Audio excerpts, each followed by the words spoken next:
Production on Spider-Verse 2 is in full swing. Ant-Man 3 is going to be a more sprawling movie than the first two, and sadly, the voice of Cyclops passes away.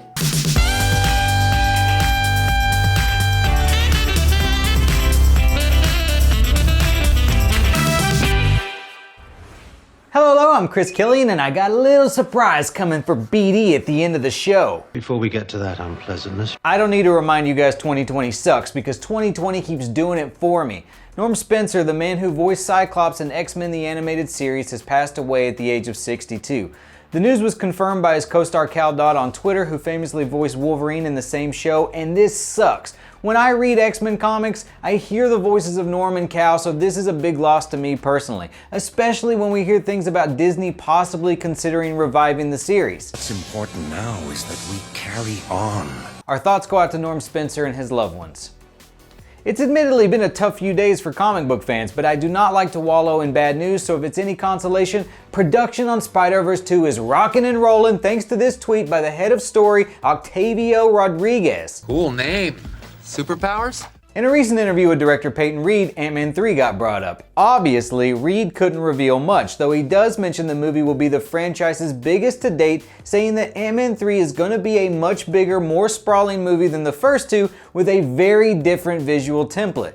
The last time we got a movie with a very different visual template, we got Thor Ragnarok, so I'm psyched to see what changes Peyton has in store for the characters. Brock Lesnar is officially a free agent as his contract with WWE is said to have expired. This means he could pop up anywhere. UFC, maybe AEW, basically anywhere that will give him a suitcase full of money. Finally, I don't know if you guys remember what happened last week, but BD shut down the power to my space station at the beginning of my show. Haven't heard by now, what the But I didn't forget, and on that very same episode, BD showed a little chink in his armor. Just kidding, I miss you, Jessica. Well, who is Jessica? Honestly, knowing BD, at first I thought she was made up, but I did a little digging, and I found Brandon's mysterious Jessica, Space Computer. Can we get her on the line? Calling Jessica. Hello, Jessica. Thank you so much for talking to me.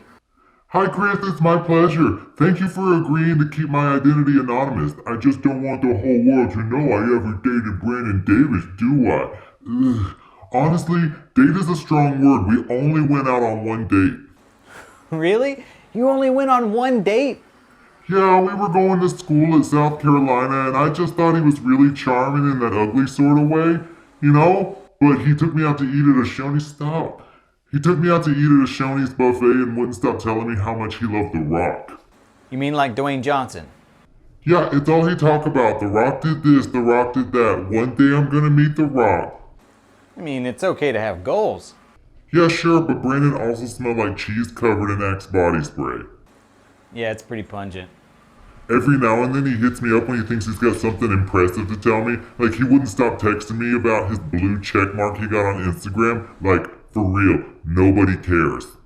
To be fair, I don't have one.